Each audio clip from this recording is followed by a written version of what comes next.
Send a little welcome back message.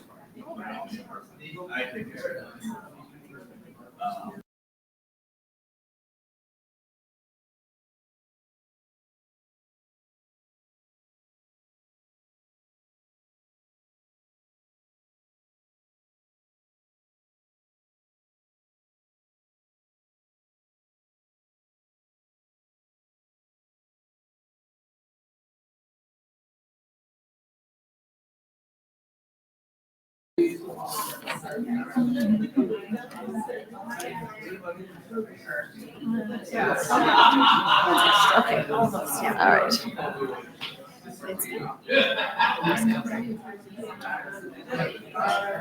Okay. Hello, everyone. If I can get your attention, we'll get started. For those of you who were not with us in the morning, welcome to the Biological, Physical, and Chemical Oceanographic Research to Enhance and Support Resilient and Healthy Marine Ecosystems session. This is part 2. So we had a good morning with some technical difficulties this morning. We're going to try and hopefully get through more smoothly this afternoon. I have just a couple of announcements. As a reminder, there are 3 posters associated with this session, so you'll find them in the poster area, and I believe the poster session is tomorrow afternoon, so please check those out. Each speaker will have 12 minutes to speak and then 3 minutes for questions, and we've got a microphone set up over here. If people want to ask a question afterwards, please do so. We only have 4 talks for this session, so actually we have about half an hour at the end for discussion, and so please stick around. We would like to see if we can open it up and make it kind of like a multi-speaker opportunity to kind of talk maybe bigger ideas, and so keep those ideas in mind if something twigs as you're hearing things and we're going on. And with that, then I'll call up our first speaker. So Cohen Bauer is going to be speaking about deep ocean decomposition of sunken kelp reveals limits and risks for marine biomass-based carbon sequestration. Ooh, another long title. All right, so thank you. So I can switch the slides. Yeah, so thanks very much. Thanks to the conveners for the opportunity to speak. I'm Cohen, and as mentioned, I'm going to be talking today about an experiment that we deployed to assess the efficacy of an MCDR, or marine carbon dioxide removal process, involving sinking biomass to the deep ocean. And off the top, I'd just like to give a major shout out to some fantastic colleagues and collaborators that supported this work and perhaps more importantly, made it fun to do. Okay, so I'm going to frame the talk with this slide. Global CO2 emissions. Here we are about today, 40 gigatons, 40 billion tons of CO2 emissions annually. And of course, to give ourselves the best shot at planetary stability, we need to get to net zero sometime in the not so distant future. And of course, the best way to do this, foremost, is decarbonization of society, okay? That's foremost. However, at some point, to get to net zero, there's always gonna be these hard to decarbonize industries. And to get to net zero, we're gonna have to remove that carbon actively from the atmosphere. Carbon dioxide removal, that is necessitated. And that number is gonna be tens of gigatons, so tens of billions of tons of CO2 removed actively. Why would we want to stabilize the climate? Well, the Earth system, Earth's history, has some pretty important lessons for us as why we want to do that. I'm showing the last 500 million years of Earth's history. And what I'm showing here are all the major mass extinction events, okay? And so these are collapses, major collapses in biological diversity on Earth. All of them are associated with massive climatic upheaval in the Earth system, all of them. And some of our computer modeling shows that if we were to continue on some of the most worst case as possible emission scenarios, those would result in mass extinctions or loss of biodiversity comparable to those of the worst mass extinctions in Earth's history. We don't want to go there.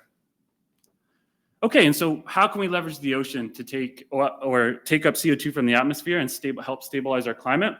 There's lots of pathways, but one of the most widely talked about is leveraging the biological carbon pump, right? So biological stimulation, productivity, takes CO2 from the atmosphere and stores it in biomass. In particular, we're talking about macroalgae or seaweed biomass. But of course, we have to take this organic carbon and we have to remove it from contact with the atmosphere, where the remineralization of that organic carbon produces CO2. And so what we're proposing, or what people propose to do, is to sink this biomass into the deep ocean and remove it from in contact with the atmosphere. Naturally, natural macroalgae carbon sequestration is estimated, although these are large error bars, to actually do this naturally up to a magnitude of about 1 gigaton of CO2 per year through macroalgae sinking. Again, there's a lot of uncertainty here, but that's possibly 2% of this 40 gigaton number that I showed you at the first slide. So if we can enhance this, right, maybe this can do meaningful carbon removal. But there's lots of uncertainties and potential risks here, right? And in particular, today, I'm going to focus on the risks associated with the deep ocean component of this pathway. What happens to the seaweed in the deep ocean? Is it remineralized? Is the carbon stored durably? Does it affect benthic ecosystems? Does it impact ocean chemistry? There's so many unknowns associated with doing this at larger scales. And I really like this quote from David Siegel at University of California, Santa Barbara, who was quoted in this Science magazine policy piece. What happens if we put mounds and mounds of seaweed in the deep ocean? We just don't know. And so that sets up the motivation, right? We want to assess the efficacy of possibly doing this at larger scales or stopping so that we don't do it at larger scales. And we need to create the knowledge to do that. And so we set up an experiment to assess what is the fate of larger amounts of non-natural seaweed in the deep ocean. Does it impact the benthic ecosystem? What community members are involved? Does it impact ocean chemistry? And is the carbon stored durably? And to do this, we designed a benthic lander experiment.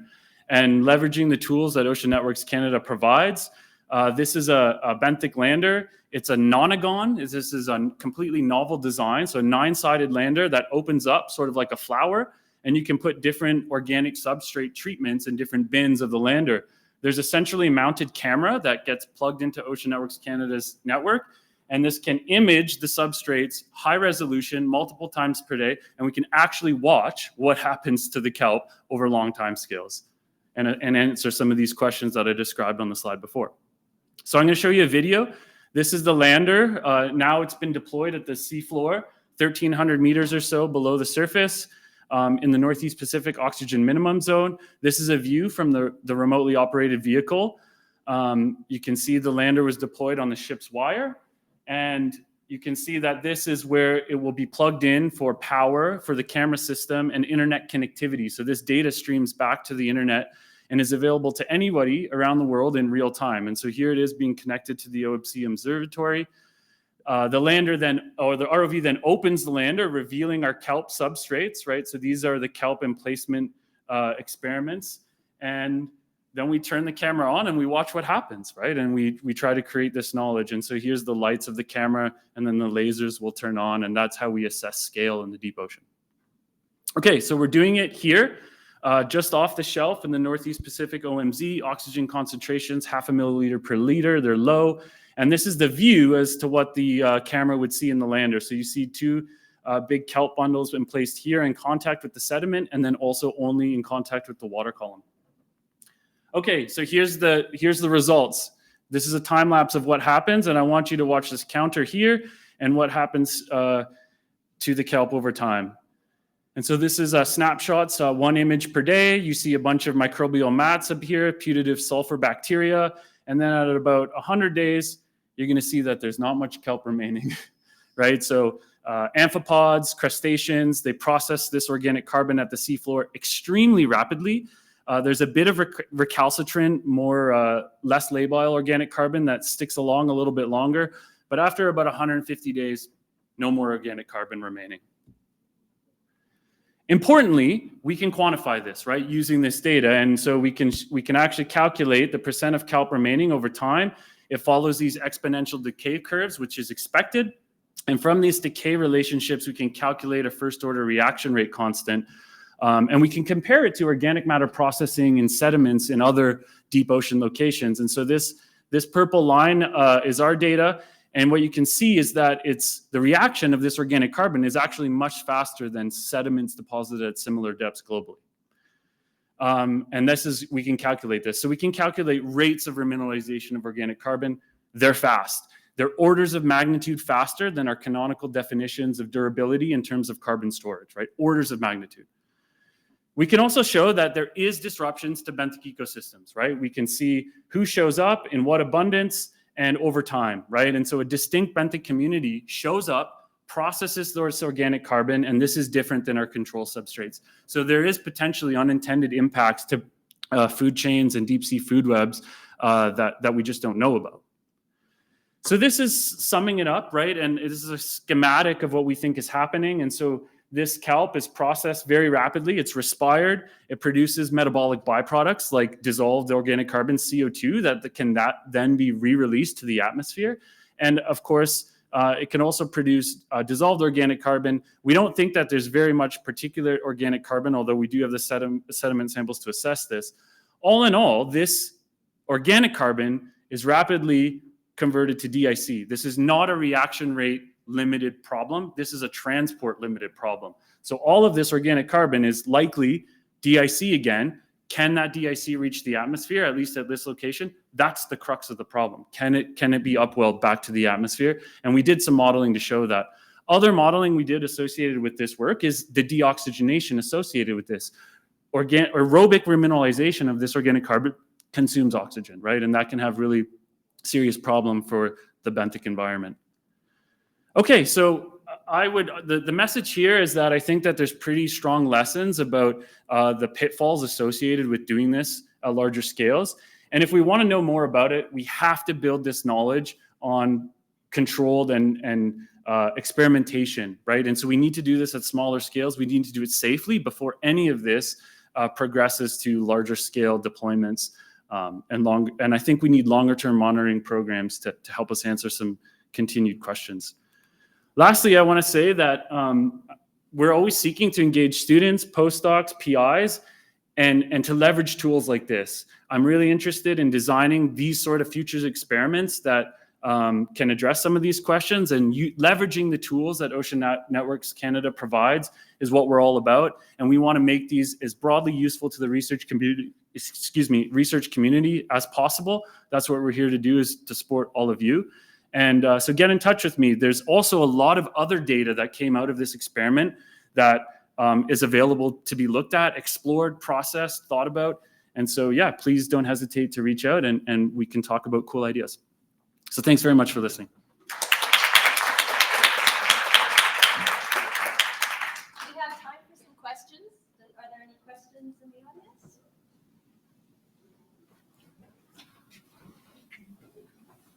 Yeah.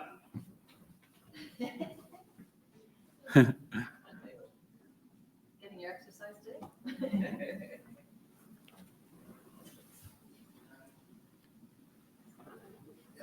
I'm curious, you've got a very, very deep instrument, Yeah. and your method of observation and looking at it is with a bright light. Yeah.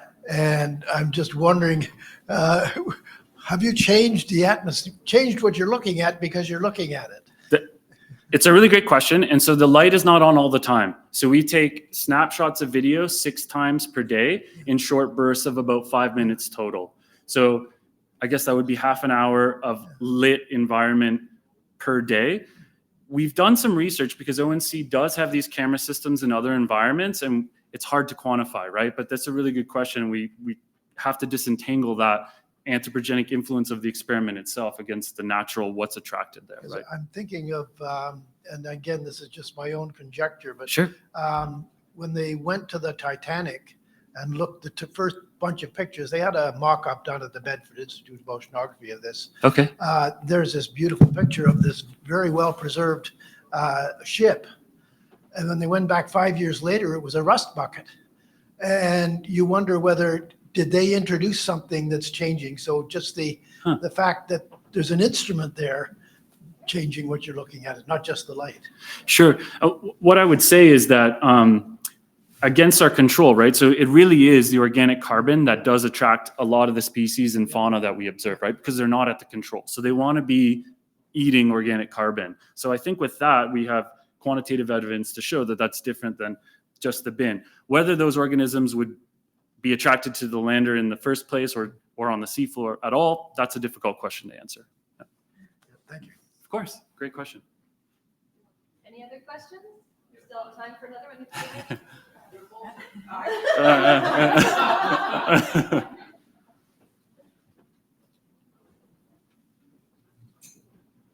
I don't know if you want to dig into this question. Okay.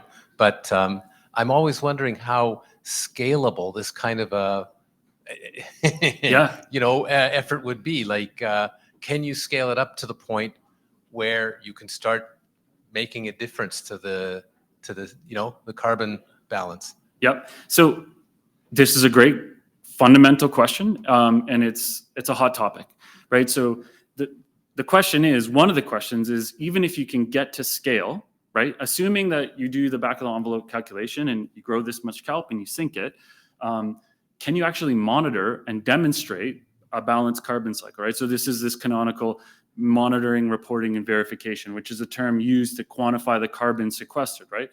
Can you even do that in an open system like the deep sea, even if you were to have a meaningfully scalable solution, right? So that's part of the problem. You have to demonstrate that it's doing something with measurements. There's also a lot. So one thing we explored with this, which I didn't show the results of, is that if you do scale this, at least in this environment, you have the potential for large-scale deoxygenation, right? Massive respirations that's taking place in that environment is an oxygen sink. And we actually demonstrated that with only a 50 to 100-fold times what our deployment was, you would reach these thresholds. And so that's pretty alarming, and certainly you don't want to go there, right? So there's always going to be these trade-offs. It's a really good question. There's so many components to that, but I do want to be designing experiments to test them, because I think that's the way that we get to the bottom of it. Thanks. Thank you. Thank you. All right, I think we'll end that for now, and I better speak for my. Our next speaker is Roberta Ham, who will be speaking about ordering of redox reactions over an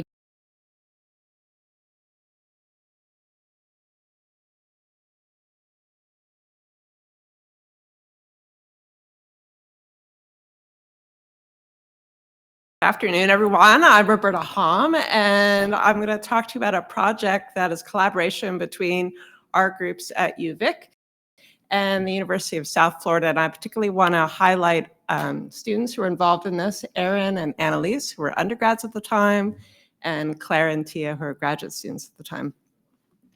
Okay, so I'm also going to talk about the degradation of organic matter. Cohen was a great lead-in for me. Right now, we're all respiring here. We're using oxygen to break down some organic matter, which I've just represented as the CH2O here. And we're doing it to derive energy, right? That's the main thing that respiration is all about. And I think we can argue that it's very important to understand this. It's the basis of all life. All life is doing it right now. And as Cohen was just telling us about, organic matter that's not respired could be potentially preserved in sediments for a long time, whereas the carbon dioxide released from respiration, climate active gas, can return to the atmosphere. What happens when we run out of oxygen? Well, we're out of luck, and all larger organisms are, but there are groups of bacteria that have evolved to use other things besides oxygen. And here's a list of sort of the major versions of these reactions that we see in the marine environment. Manganese oxide, which is a solid, can be used instead, and what's released is a reduced form of manganese and a dissolved form. Nitrate could be used, converted to nitrogen, that's denitrification. Solid iron oxide can be reduced to a reduced form of iron, and sulfate can be reduced to sulfide. And so all of these reactions are possible, but we don't think that they all just happen in one big mix at the same time. Theoretically, we think that they're happening in a very specific order. And that order, which I put up here in that correct order, has to do with the amount of energy that's being released by the reactions. So the most energy-producing reaction happens first, and then when that has used up all of the reactant, the next one will happen, because the bacteria that can do those kinds of reactions, they're the ones that are going to dominate if they can use that most energy productive reaction. So how can we actually check out if that's true or not? Well, mostly we have tried to study this with spatial gradients. So this is an example from the Black Sea. We're looking at profile of water density, basically depth. You can see oxygen decrease, nitrate then decrease after that. Those are two reactants in these, and we can see manganese, iron, and sulfide increasing. So we could look at sort of where they are relative to each other and try to understand whether those reactions are happening at the same time or not.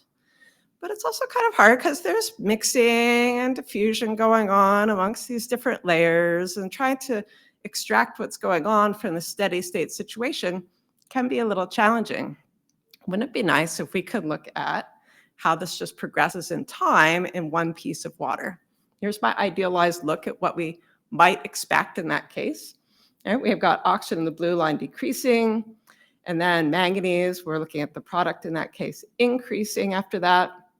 Then nitrate in the green line decreases, then iron would increase, and then sulfide. So this might be what we could expect to see. And where can we go to see it? Our own Saanich Inlet, Canada's anoxic basin, the most accessible anoxic basin perhaps in the world, just over there in southwest British Columbia. It's just on the tip of Vancouver Island. And I'm showing in the colored map here the bathymetry. You can see in Saanich Inlet, where I've circled it there, it gets down to a little deeper than 200 meters. And then there's this long, shallow sill that connects it to the rest of the Salish Sea and the estuarine circulation system there. And that long, shallow sill blocks water from getting into the deep part most of the time. But every now and then, in the late summer and early fall, we see dense water sneak over that sill and get in and renew and bring oxygen and nitrate down into those deep waters and restart that whole progression of redox reactions again. So I'm going to show you some measurements we made right near where the red circle is there. We went every 2 weeks on a ship and collected actual water samples back in 2016, 17. Oh, you're like, wow, that's some old data, Roberta, but I plotted it in a new way. And I thought, why don't I show you that? Okay, so I'm going to show you actually 3 different ways of looking at the same data. We're going to start out with these profiles here. So, and all the profiles ones are the same. So there's 3 groups of figures here, and they're different time periods.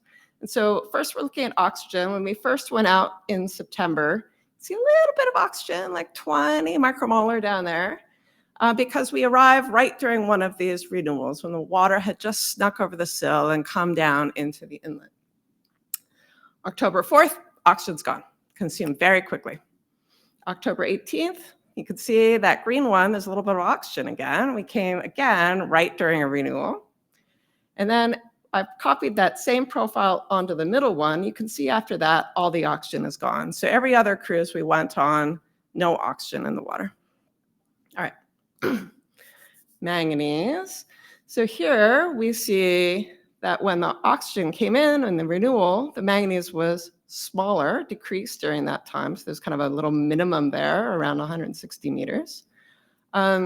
And then we see after the oxygen is consumed, the manganese kind of increases again in that layer. And I put a sort of black arrow there to show you where to look. So it's building back up to a kind of maximum, and it's not really changing in the later part of the time series on the right. That new water that came in with the oxygen, it also brought nitrate into the system. We see the nitrate decreasing, but again, not till the oxygen's gone. It's in that middle part of the profiles there where you see nitrate in the deep water go to 0 or as close to 0 as we can measure. And then it's not present in the rest of the part.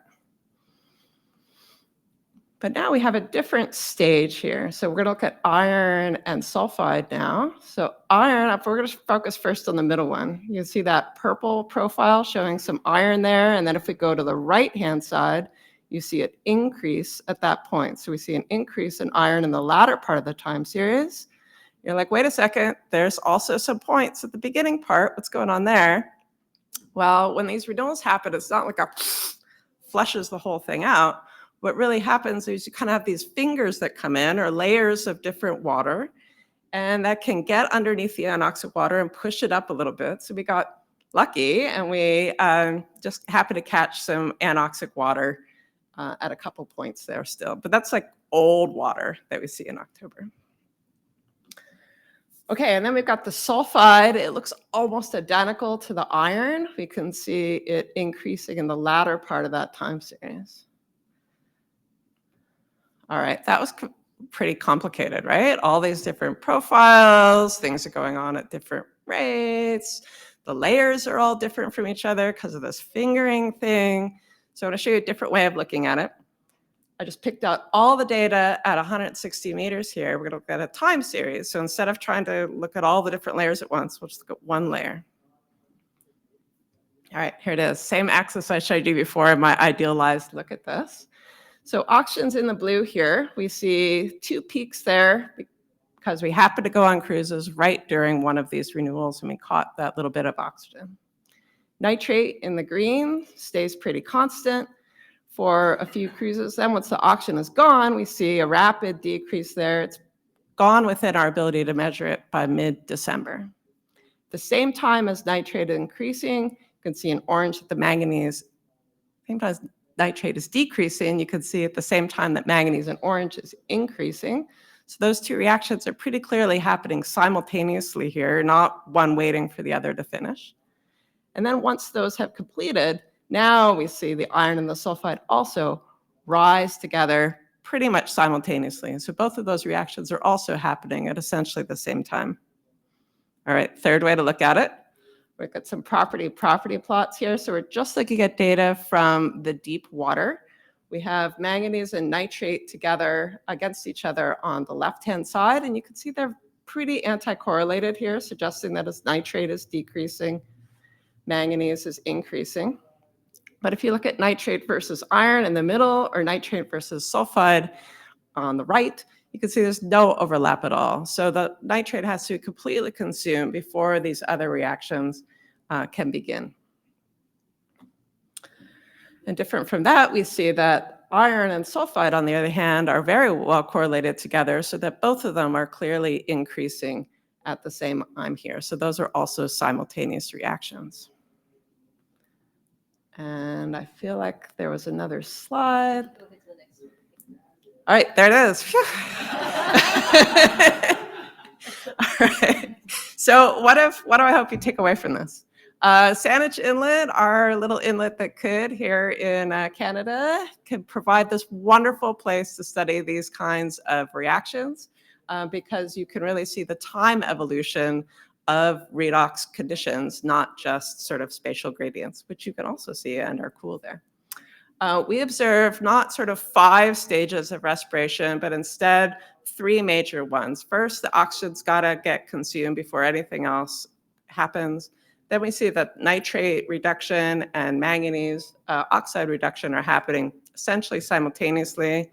And then finally, after that, we also see that the iron oxide reduction and sulfate reduction or production of sulfide, those are also happening at essentially the same time. So not 5, but what our observations show are kind of 3 stages of respiration. Thanks. I'd love to take your questions.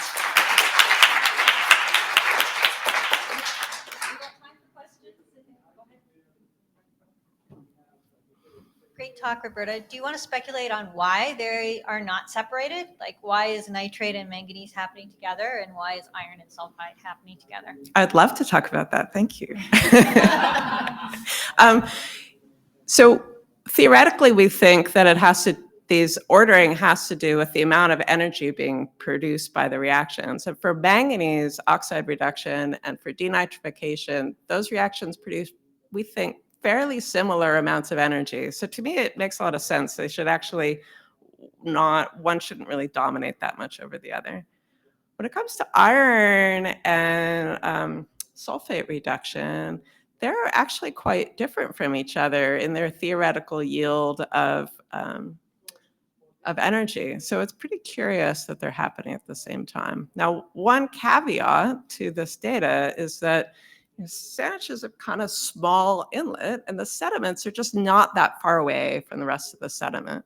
So a potential complicating factor is that we certainly have reactions happening in the sediments as well, including definitely sulfate reduction. And so there could be sulfide also leaking out of the sediments, and that we don't see it when there's nitrate still in the water column, because the nitrate would actually react with the sulfide right away and send it back to sulfate. So maybe it just can't build up until later. Is it one possible? Other questions? Feel free. We've got time still.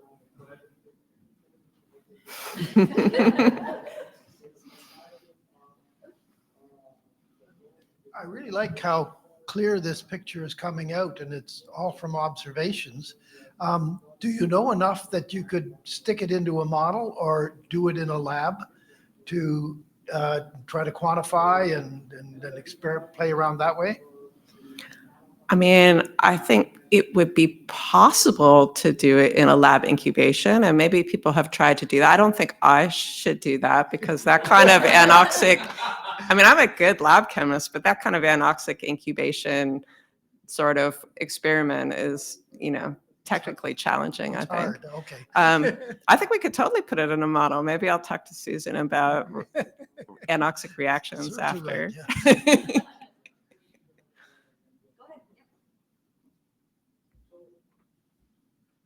Great talk, Roberta. Do you have corresponding pH and/or alkalinity profiles from the same sampling?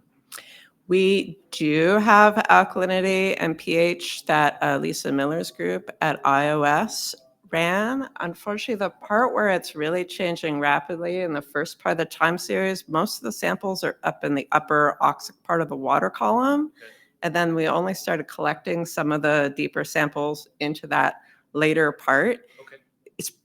It's pretty constant. Within our ability to, within the errors in the data, you can't see a lot of action. Certainly the bottom waters are very acidic, or they're not acid, they're Right. lower Yeah, pH, yeah. and very undersaturated with respect to aragonite and that sort of thing. I would love to look at that data. I would love to show it to you. Okay, perfect. All right, let's thank Roberta. I just want to say that Roberta's rocking a periodical table dress. All right, next we have Hector Alvarez Vasquez, who will be speaking about a new generation of optical sensors for ocean research.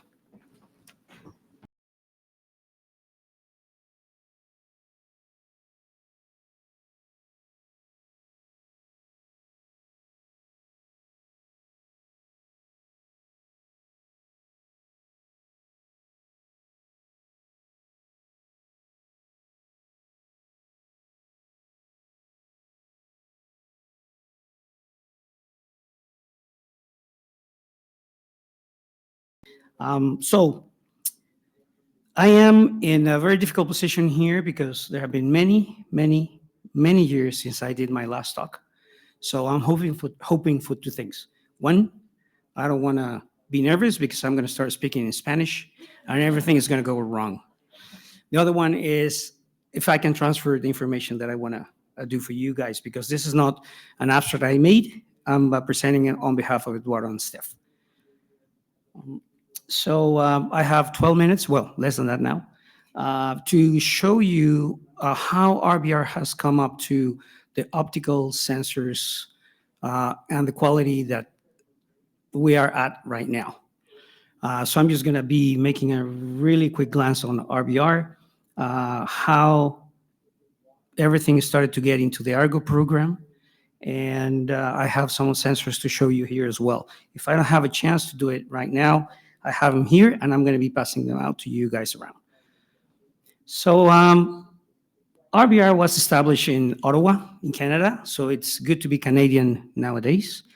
And headquartered in Ottawa, as I said. We have offices in Victoria, offices in Halifax, but we also have offices in France, China, and Australia.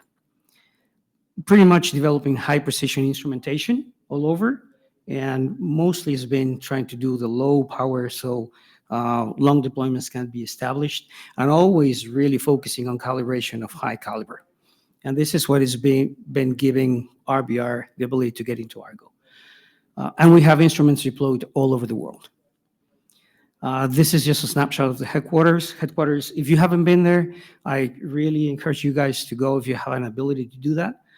It's impressive, 2,100 square meters, facilities, quality control, calibration, R&D, offices, engineers, scientists. It's an incredible place.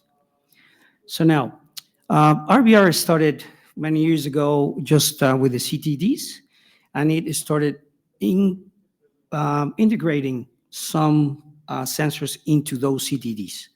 And that's the way the actual instrumentation is coming into place. But what I want to, sorry about that. What I want to show here is that reliability, sensitivity, stability, and low power were the core at the time. And then the Argo community actually saw into RBR because that's what we were actually making. And that's what it is now helping to have outstanding performance and data quality from these sensors. Basically, these are the sensors, but we build the loggers, we build the systems, and we have instruments that go into floats and gliders. This is all over the world, and we've been in the ocean basin, we've been in the water column, we've been in polar, both poles, Argo floats, different floats, and gliders. So before 2016, RBR was not even in the picture of Argo, but from 2016 to 2018, there were some pilot deployments made. And as from 2018 to 2020, you can see RBR sensors all over the world in Argo floats. From 2020, the community really gathered and they started to ask RBR to get better innovation and better calibration for stability, and that's where we're sitting right now. So these are the sensors, and got one little right here. This is the Tridente. So I got this one here, this is in here, and we have, this is very difficult to come by on our kits, so I have a small cousin for the part to show to you guys later on. So we're going to be focusing right now on the CODA. The CODA, this is an optical sensor to measure dissolved oxygen. We have versions to do fast sampling, standard sampling, and slow sampling. We do for the Argo program, slow sampling. So that's a time constant of 30 seconds. And it has a very large accuracy and resolution. I'm not an expert on optics, so maybe someone in the room is, but what I know, it is that the light gets in, there's an excitation filter, there's some fluorescence going inside, and if you have enough oxygen within the instrument, that oxygen is going to quench fluorescence. So we are measuring the quenching, well, no, we're not measuring the quenching, we're just measuring the absence of fluorescence in this subtotal. Now, why this seems to be quite relevant to the Argo community, I want to show you a couple of things. So this is this yellow line in here is a baseline for the Argo BGC program. I forgot to tell that we're on the BGC program. This is the Andera. So Andera is the baseline that we need to follow. And these are tests that were made in a 2-year time series. And what you can see, so we're on the black side here. So what you can see is we have exactly the same stability as the baseline that we needed to fit. So that really resonated with the Argo program. The other thing that is quite important for them to measure stability and to get back to calibration is that the guys found a way to do the calibration in an interface. So this is conductivity, this is pressure. So as conductivity goes down and pressure goes down, you are on the surface, then the concentration of oxygen goes up, and then in the air phase, you're measuring oxygen and you can calibrate and get back to stability. This is something that really resonates to that, and we are the only ones doing this. Now the Tridente, the one that I show you, this is a very nice fluorometer and backscatter. It has the ability to do 32 hertz sampling. So that fast speed sampling is what caught the eye from the Argo. And yes, this is what we can measure. And you can measure backscatter at low concentrations. This is the way it works. I don't know the physics of it. I'm just showing it what it is. So you have the excitation and the emission and everything. It just goes to the computer back just to make the number. So this is how you measure fluorescence. This is how you do backscattering as well, very similar. So You are exciting, and then whatever is being sent back to the lens is taken by the system. And remember those 32 hertz. So this blue line in here represented 32 hertz of sampling, and and you can, from there you can derive a baseline. But what I want you to see is these little peaks in here, because what it happens is that at 32 hertz, the resolution is such that you can actually measure the particle entering that little field in there, and then measure it when it goes out. What that allowed is to actually start getting mean, median, and standard deviation of these particles in these pockets. And this is very valuable to the Argo program as well.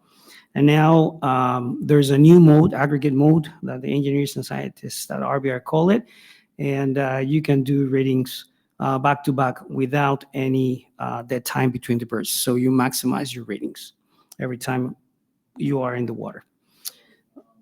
This is from the RBR investigator, and this is compared to the technology that was before RBR.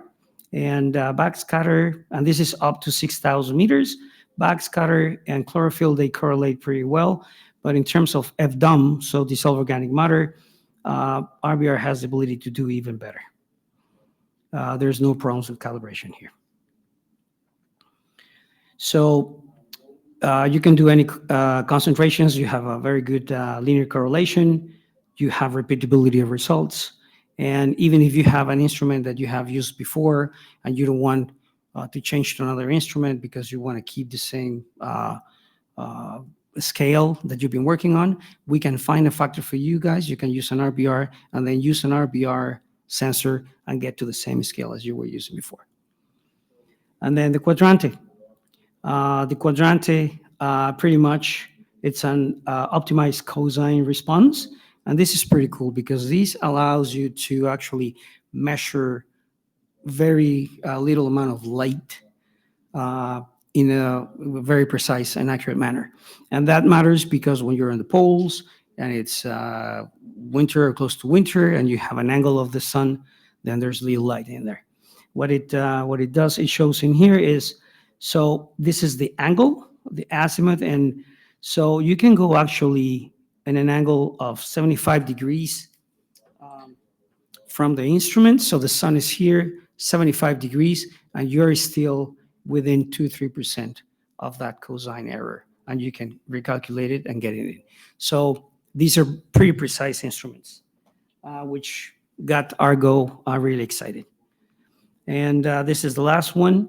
So this in here, this gray, is a regular Argo float with other technology, and we use 23% less energy than these Argo float, and we actually have the capability to measure 100 more samples than before.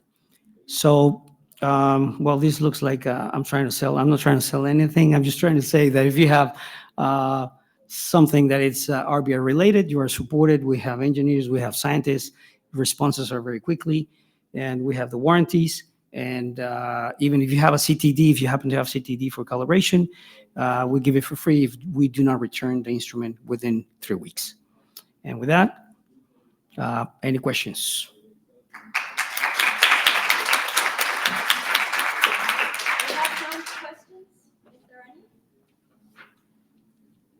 No? Nope. Is there any interest in RBR and doing chlorophyll from absorption instead of from fluorescence? You know what? The guys are always looking into new things. Let me be in touch with you. I'll run this through the team, and I'm sure there's going to be an answer. Because like when we were doing the fluorescence, there are the PAR and the radiometry, you could see there's different nano wavelengths in there.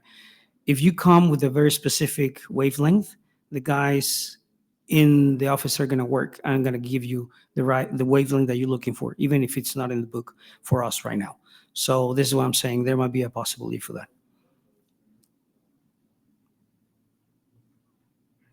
Any Thank you. Okay, thank you.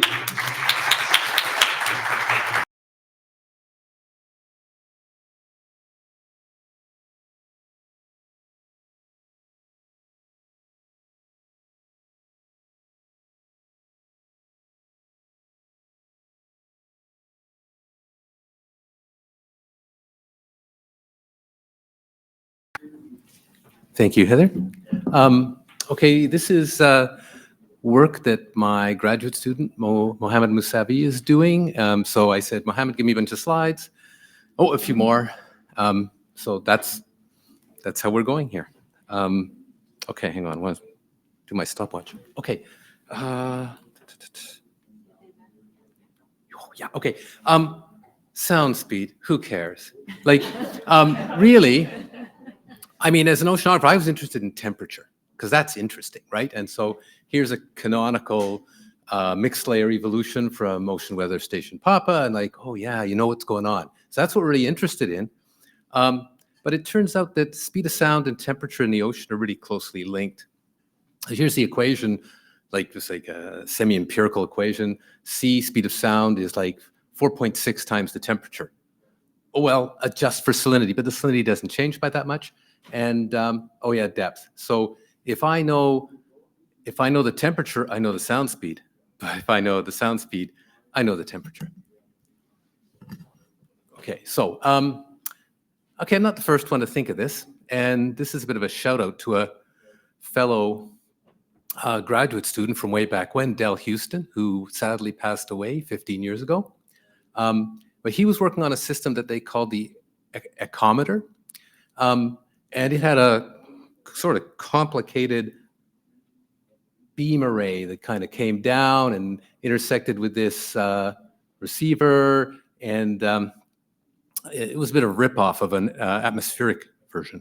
Now, the problem was they never were able to get the stable phase measurements they needed to make the thing work. So by chance, Del Houston became about phase measurements and not about the echometer. Okay, where am I? Oh, I can't see the. Okay, it's all good. It's all good. Okay. So why is ocean? I started off saying, okay, we're going to try and measure ocean temperature, and then we gave a talk on this, and well, it turns out sound speed is important because all these people making precision depth measurements, for laying pipelines and surveying the ocean, they need sound speed measurements. Otherwise, they're just making pretty pictures. And in order to get those measurements now, they have to make a physical measurement. Got to drop an RBR probe down to the water. Stop smiling. Right? So it's the only way to do it. So we're trying to take a crack at kind of getting around this. Right. Okay. So now we're ripping off the medical community because medical ultrasound has the same problem. They want to create quality images of tissues, even detect disease with sound speed anomalies. And so we've been collaborating with some guys down at Stanford. Like, they're giving us all these ideas. It's great. So basic idea is that it's kind of like a backwards echometer. We're going to transmit sound straight down, and we're looking for discrete targets. We don't want volume backscatter per se. So sound goes down, scatters off something, and we receive it at two different locations. And so there's travel time for, receiver 1 and receiver 2. That's my T1 and T2 there. All I need is a T, like how long with T1, for instance, and a delta T. So those are keys. And you can turn those two. You've got two pieces of information going in. You can extract two pieces of information out.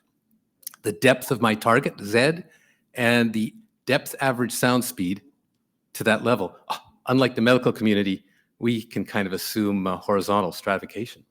So that's the equation we're working with. Now, I keep hitting on this single target thing.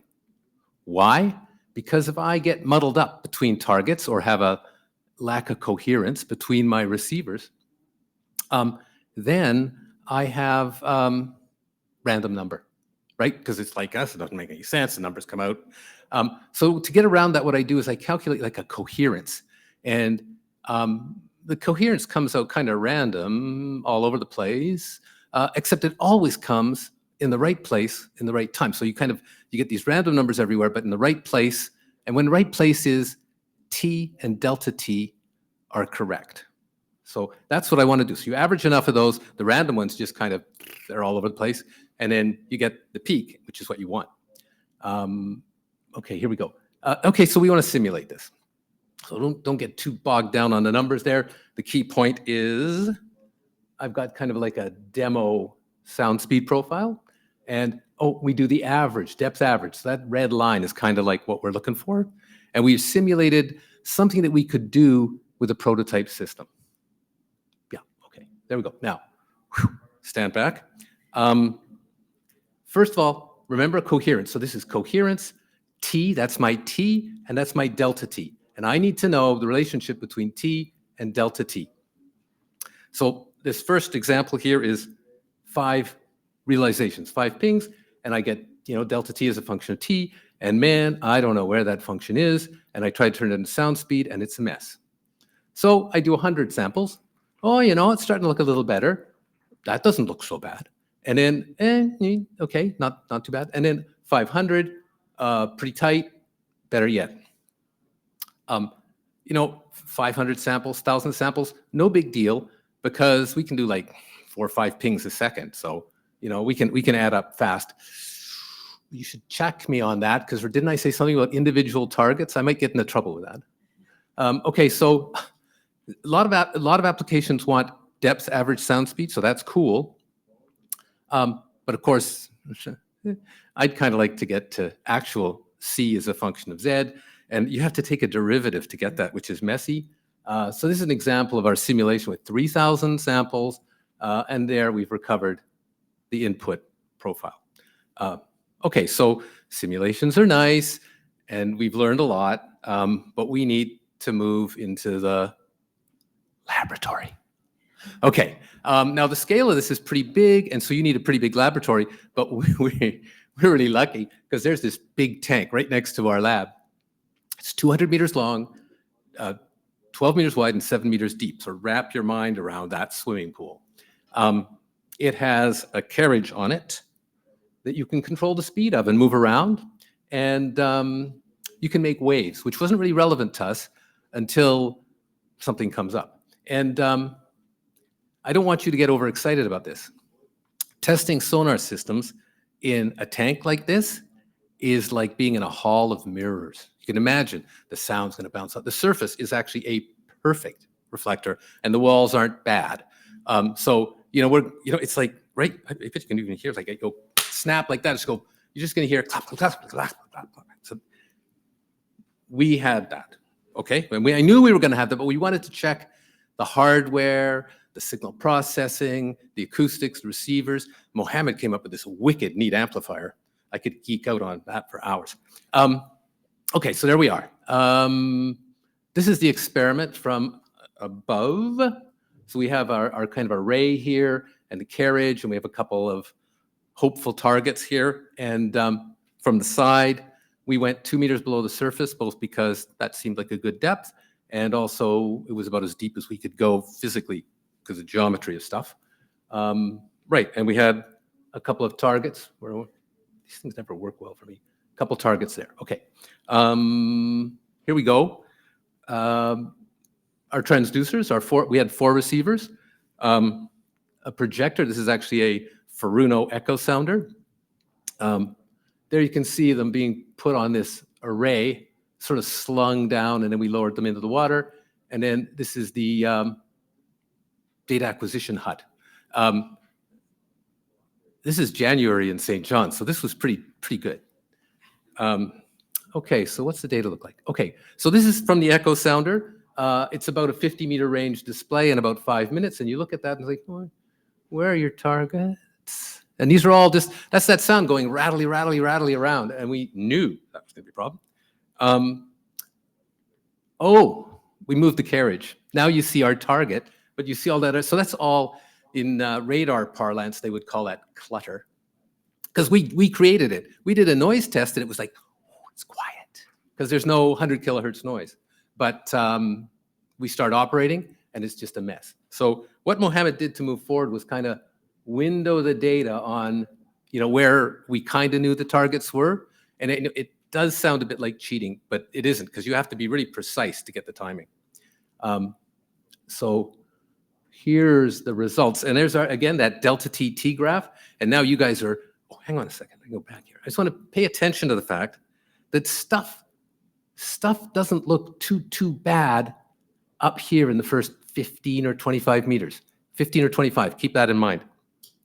Okay, so there you go.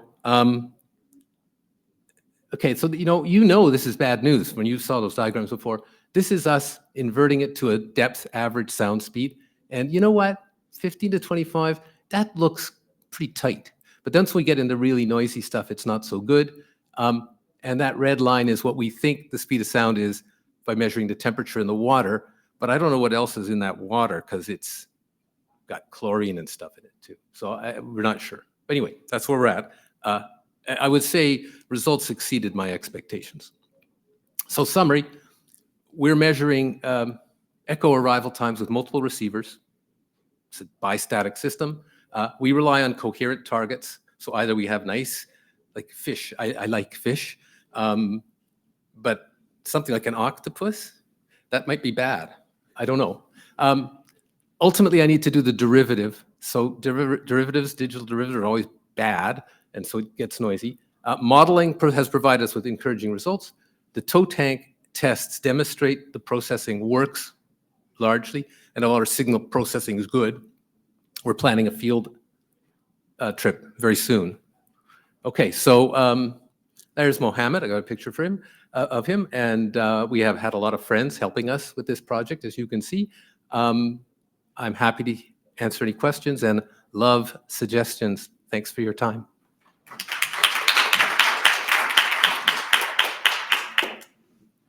Any questions for Len or comments?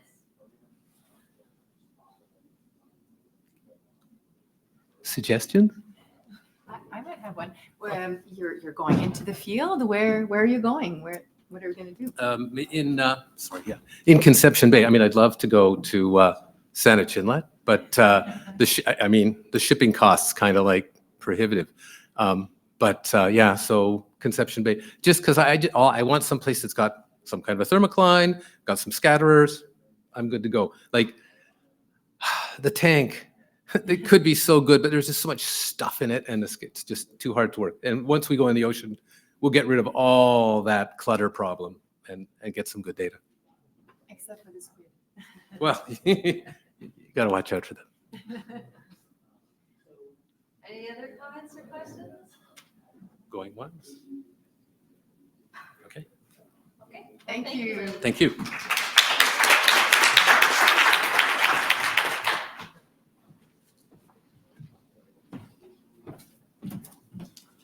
That brings us to the end of the scheduled talks. We do have about half an hour for discussion. And so this is an opportunity to kind of open this up. We were kind of throwing around some ideas beforehand if people need some trigger things, but if there's something people want to pick up that came up from earlier talks, this is a great time to bring it. We've got the microphone here. Feel free to do so. Are there things right now that people wanted to bring up and maybe take this as an opportunity as a group to talk about? Some of the topics that we were originally thinking about were things around the kinds of, this is a very broad, diverse session, both in the morning and in the afternoon. And that in and of itself, as well as some of the big kinds of problems and questions that we're talking about trying to figure out how to address. I think they kind of raise this question of what we see as being needed in order to address some of these key challenges, especially when we're talking about interdisciplinary work and where our work really branches across different fields. If there's something within Canada we see is, are there particular projects or things that we feel are really high priorities that maybe would require combined effort to work on, or anything along those lines? Are any comments or questions anyone wants to engage on that? And if everyone's done, that's also good too. So we'll give people a couple of minutes to kind of to come to the microphone if you like, or put a comment online if you like, and if not, we'll let you be.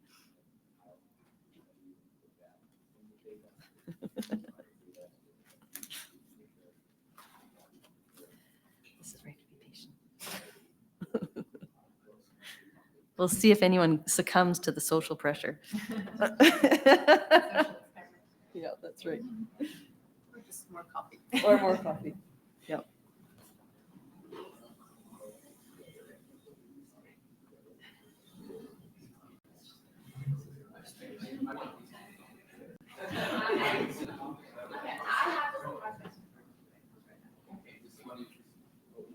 Do you want to go to the microphone? Oh, no, there's one. Okay, they want to take one themselves. All right, well then, everyone's free. Thank you very much to everyone. I'd like to thank the organizers. Oh.